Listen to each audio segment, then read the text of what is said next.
छोटा है सर।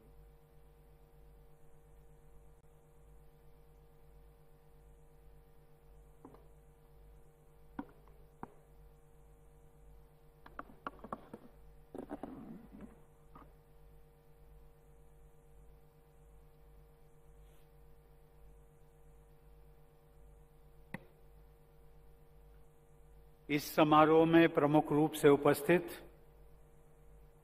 तेलंगाना की राज्यपाल doctor Tamilisai Soundararajan ji, minister of fisheries T Srinivas Yadav ji, इस पूरे कार्यक्रम और एक जिन्होंने इस देश में श्री रामानुजाचार्य की भव्य प्रतिमा के लोकार्पण स्थापना करके जो देश में इतिहास रचा है, ऐसे श्री श्री जीयर स्वामी जी,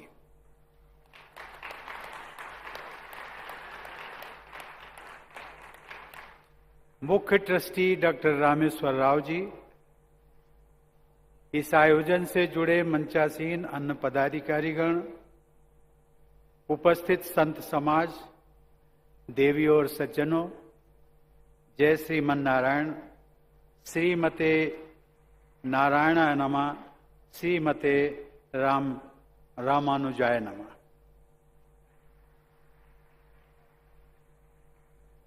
भारत के गौरवशाली इतिहास में भक्ति और समता के सबसे महान ध्वजवाहक भगवत रामानुजाचार्य की सहस्त्राब्दी समारोह के शुभ अवसर पर मैं सभी देशवासियों, विशेषकर श्री रामानुज के श्रद्धालुओं को हार्दिक बधाई देता हूं। इस समारोह में भाग लेना तथा भगवत रामानुजाचार्य की स्वर्णिम प्रतिमा का अनावरण करना मेरे लिए परम सौभाग्य का विषय है। विगत 5 फरवरी को बसंत पंचमी के शुभ अवसर पर प्रधानमंत्री श्री नरेंद्र मोदी ने श्री रामानुजाचार्य की भव्य समता मूर्ति का लोकार्पण किया था। मेरी मान्यता है कि श्री रामानुज स्वामी जी की प्रतिमा से पवित्र इस क्षेत्र में 1035 कुंडों के श्री लक्ष्मी नारायण महायज्ञ तथा श्री 108 मंदिरों की प्राण प्रतिष्ठा से एक विशेष आध्यात्मिक ऊर्जा का सदैव संचार होता रहेगा।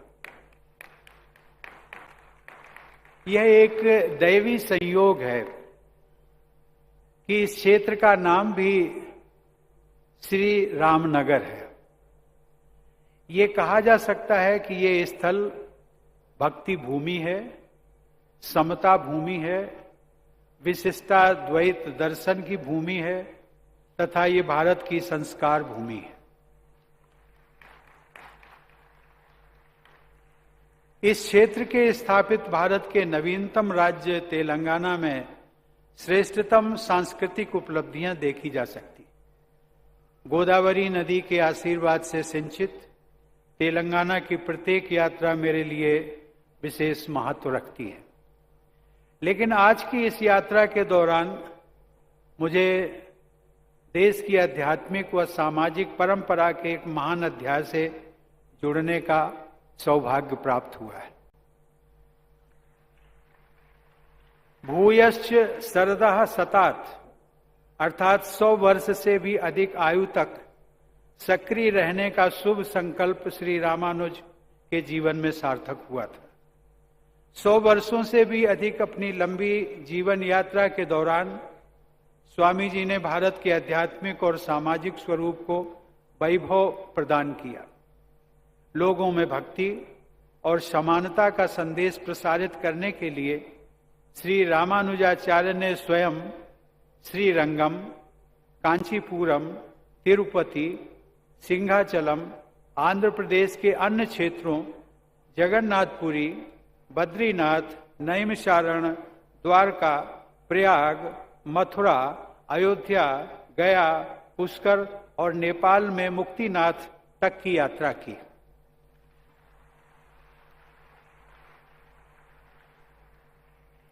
Ladies and gentlemen, Sri Ramanuja's Visishta Dvait is not only a singular contribution to philosophy, but he also showed the relevance of philosophy in day-to-day life.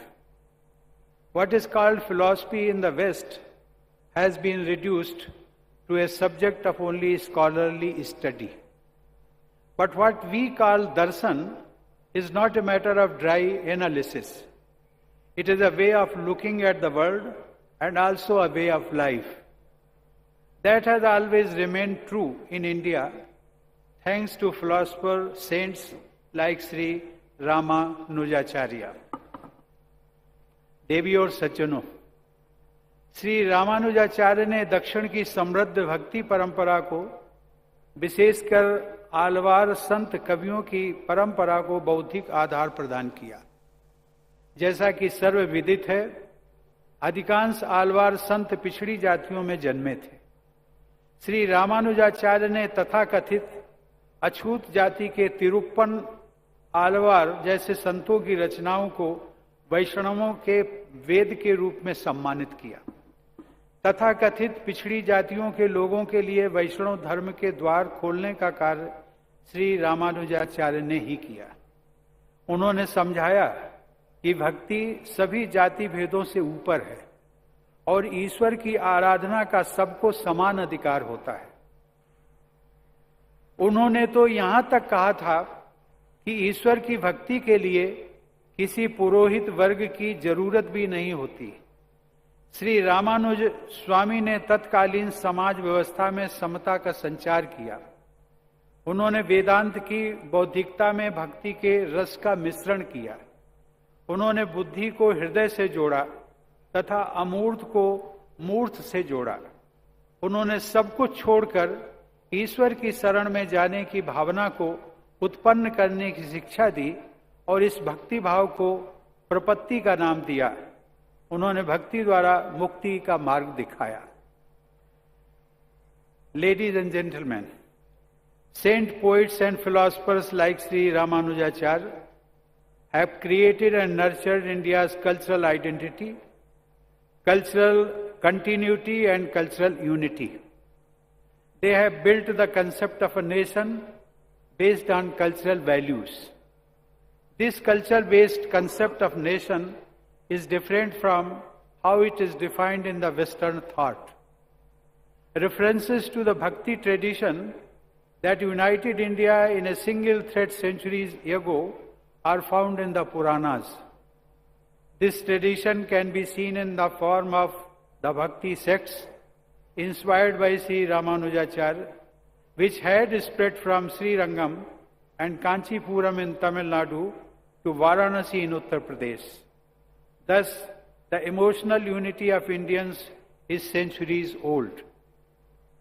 देवियों और सज्जनों, भारत में भक्ति की धारा दक्षिण से उत्तर की ओर प्रवाहित हुई है। इसके लिए उत्तर भारत के साधु समाज ने श्री रामानुजाचार्य जैसे दक्षिण भारत के संतों के प्रति सदैव कृतज्ञता व्यक्त की है। उत्तर भारत के भक्तों में एक दोहा प्रचलित है जिसमें कहा गया है कि भक्ति द्राविड़ उपजी लाए रामानंद, प्रगट कियो कबीर ने 7 द्वीप 9 खंड। अर्थात भक्ति की धारा दक्षिण के क्षेत्र में आलवार संतों और श्री रामानुजाचार्य की परंपरा में उत्पन्न हुई। उसे स्वामी रामानंद उत्तर भारत में ले आए। उनके शिष्य संत कबीर ने जम्बू द्वीप सहित 7 द्वीपों और भरतखंड सहित सभी 9 खंडों में अर्थात समस्त भारतवर्ष में भक्ति के प्रकाश को फैलाया। स्वामी रामानंद ने कबीर, रैदास, दादू, दयाल और पीपा जैसे संतों को भक्ति का मार्ग दिखाया। स्वामी रामानंद के वे सभी शिष्य तथाकथित पिछड़ी जातियों के थे। आज से सदियों पहले के इस उदाहरण में भारत की समता मूलक चेतना के तत्व विद्यमान हैं। इस प्रकार श्री रामानुजाचार्य के दर्शन पर आधारित भक्ति की धारा ने समता के आधार पर समस्त भारत में समाज के सभी वर्गों को एक दूसरे से जोड़ा। हमारी परंपरा में समता के भाव को ही ज्ञान का मुख्य तत्व माना गया है। गीता के 5वें अध्याय में कहा गया है कि पंडितः समदर्शिनः, अर्थात जो व्यक्ति वास्तव में ज्ञानी होते हैं वे सभी प्राणियों को समान दृष्टि से देखते हैं। समदर्शी होना ही श्री रामानुजाचार्य की सबसे बड़ी विशेषता थी। देवियों और सज्जनों, कल ही मैं महाराष्ट्र में था। मैं बाबा साहब डॉक्टर भीमराव अंबेडकर के पैतृक गांव में गया था और आज मैं इस पवित्र समारोह में यहां उपस्थित हूं। बाबा साहब के परिवार ने कबीर पंथ को अपनाया था।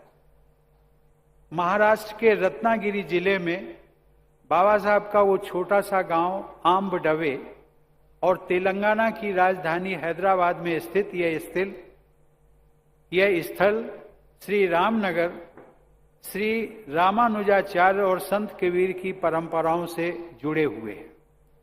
समता पर आधारित भक्ति के आदर्श का स्मरण कराने वाले ये दोनों स्थान मेरे लिए पवित्र तीर्थ स्थल ही हैं। Ladies and gentleman, Baba Sahib Dr. Bhimrao Ambedkar, the main architect of our constitution, who stood for social justice, had clearly stated that the fundamental constitutional ideals of our modern republic are based on the cultural heritage of India. Baba Sahib had also mentioned with great respect the egalitarian ideals of Sri Ramanujacharya. Thus, our concept of equality is not derived from Western countries. It has developed on the cultural soil of our India. Our eternal vision of Vasudhaiva Kutumbakam is based on equality. Equality is the cornerstone of our democracy too.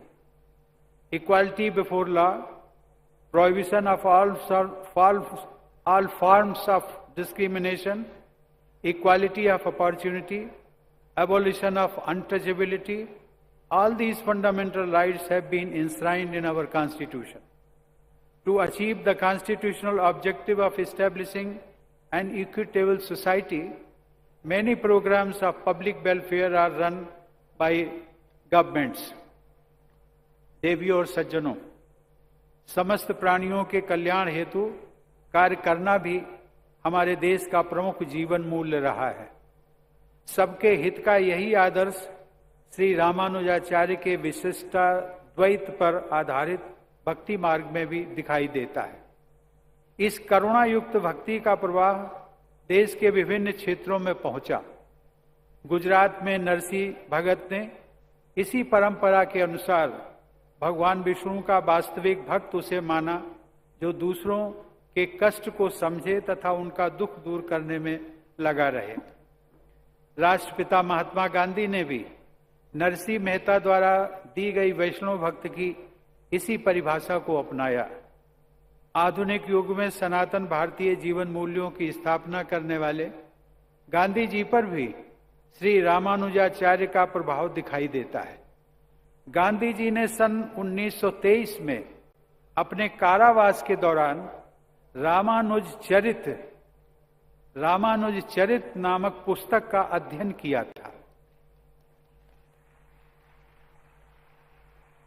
इस प्रकार हम कह सकते हैं कि गांधी जी के जीवन में भी श्री रामानुजाचार्य जी का बहुत प्रभाव पड़ा था। श्री रामानुजाचार्य के बाद की सहस्त्राब्दी में उनकी सोच से कोई भी व्यक्ति अछूता नहीं रहा। साथ ही समाज सुधार एवं मानवता के कल्याण हेतु जो बदलाव हैं उन पर भी श्री रामानुज स्वामी जी का प्रभाव दिखाई देता है। असम में श्री शंकर देव से लेकर महाराष्ट्र में संत ज्ञानेश्वर तक, पंजाब में गुरु नानक से लेकर केरल में मेलपत्तूर नारायण भट्ट तिरी तक, इन सभी विभूतियों पर श्री रामानुज रामानुजाचार्य का प्रभाव था। यहां तक कि स्वामी विवेकानंद का भी मैं उल्लेख करना चाहूंगा। स्वामी विवेकानंद ने भी कहा है कि you may mark the characteristic since the time of Ramanuja, the opening of the door of spirituality to everyone, that has been the watchword of all the prophets succeeding Ramanuja. देवियों और सज्जनों, श्री रामानुजाचार्य जैसे संत युग प्रवर्तक भी होते हैं और युग दृष्टा भी। आज हमारा संविधान हमारे देश की व्यवस्था का आधार है। सदियों पहले मंदिर और मठ संस्कृति और कार्य व्यवस्था के प्रमुख केंद्र हुआ करते थे।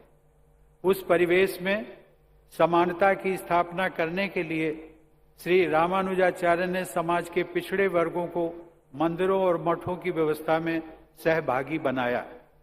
इस प्रकार हमारे संविधान के समता मूलक आदर्श श्री रामानुजाचार्य के विचारों और कार्यप्रणाली में स्पष्ट दिखाई देते हैं। देवियों और सज्जनों, जो संत बहुत महान होता है उसे भारत के लोग ईश्वर के समकक्ष रखना चाहते हैं। श्री रामानुजाचार्य को इलाया पेरुमाल यानी परमेश्वर के अनुज अर्थात लक्ष्मण कहने के पीछे हमारे देशवासियों की यही भावना झलक दिखाई देती है। एक लोकप्रिय श्लोक में अलग अलग युगों में जन्म लेने वाले भगवान विष्णु के छोटे भाइयों का उल्लेख किया गया है। उस लोक मान्यता के अनुसार सबसे पहले अनंतनाग यानी शेषनाग के रूप में, उसके बाद त्रेता युग में लक्ष्मण के रूप में, तत्पश्चात द्वापर युग में बलराम के रूप में और अंत में कलयुग में मुनि रामानुज के रूप में भाई ने विष्णु रूपी भाई की सेवा की। यह लोक मान्यता श्री रामानुजाचार्य के अतुलनीय महत्व को रेखांकित करती है। तेलुगु भाषा में महानतम भक्ति काव्य की रचना करने वाले श्री रामानुजाचार्य संप्रदाय के संत कवि श्री अन्नमाचार्य ने कहा था, क्या कहा था? गतुलन्नी किल महीना कलयुग मंदुनु गति इतड़े चूपे घना गुरुदई बमु। अर्थात इस कलयुग में जब मुक्ति के सभी मार्ग बंद हैं, तब ईश्वर की भांति श्री रामानुजाचार्य सभी प्राणियों को मुक्ति का मार्ग दिखाते हैं। देवियों और सज्जनों, हमारी परंपरा में प्रेम और भक्ति को व्यक्त करने के लिए साकार प्रतिमा या मूर्ति को आधार बनाया जाता है। किसी स्वरूप के आलंबन के बिना भावनाओं की अभिव्यक्ति नहीं हो सकती। तिरुपति बालाजी तथा श्री पद्मनाभ स्वामी के मंदिर में दर्शन करते समय जिस प्रकार की भक्ति भावना का अनुभव मैंने स्वयं में किया, वह केवल चिंतन और कल्पना के आधार पर संभव नहीं है। वेद साहित्यों में ऋषियों द्वारा देवताओं से की गई यह प्रार्थना मिलती है, जिसमें कहा गया है, अश्मा भवतु ते तनु, अर्थात आपका शरीर दृश्यमान बने, जिससे कि हम सहज भाव में आपका दर्शन कर सके। ईश्वरीय गुणों से युक्त विभूतियों को ठोस आकार में देखने की यह भावना ही श्री रामानुजाचार्य की इस विशाल प्रतिमा के निर्माण की प्रेरणा रही है। इस दिव्य तथा भव्य समता मूर्ति के निर्माण के लिए श्री रामानुज शताब्दी समारोह के आयोजन के लिए मैं आदरणीय जीआर स्वामी जी तथा सभी आयोजकों की भूरी भूरी प्रशंसा करता हूं। यह भव्य एवं विशाल प्रतिमा, जैसा कि आप सब जानते हैं, पंचधातु से निर्मित एक मूर्ति मात्र नहीं है। यह प्रतिमा भारत की संत परंपरा का मूर्तिमान स्वरूप है। यह प्रतिमा भारत के समता मूलक समाज के स्वप्न का मूर्तिमान स्वरूप है। यह प्रतिमा भारत की आध्यात्मिक महानता का मूर्तिमान स्वरूप है। यह प्रतिमा भारत के स्वर्णिम भविष्य का मूर्तिमान स्वरूप है। Ladies and gentlemen, we have been celebrating the 75 years of Indian independence. One of the objectives of Azadi Ka Amrit Mahotsav is to rediscover those values that inspired our freedom struggle. Then the young generation would come to know the sources of the various movements led by Gandhiji, Baba Sahib, Dr. Ambedkar and others. Then they will realize how the founding fathers of our republic connected us to our heritage as expressed in the life and work of Sri Ramanuja. देवी और सज्जनों, वैष्णव परंपरा में लोक संग्रह अर्थात सबके कल्याण के लिए कार्य करने को सर्वाधिक महत्व दिया गया है। मैं चाहूंगा कि जिस निष्ठा के साथ आप सब ने इस मूर्ति का निर्माण किया है अर्थात करने में सहयोग दिया है, उसी भावना के साथ आप सब नर नारायण की सेवा तथा कल्याण हेतु देशव्यापी योजनाओं की परिकल्पना करें तथा उन योजनाओं को कार्य रूप प्रदान करें। मुझे विश्वास है कि इस संस्था द्वारा लोक कल्याण के प्रभावशाली कार्य किए जा रहे हैं और आगे भी किए जाएंगे। ऐसे प्रकल्पों से समता मूलक समाज के निर्माण की दिशा में हमारे राष्ट्रीय प्रयासों को बल मिलेगा। धन्यवाद। जय हिंद।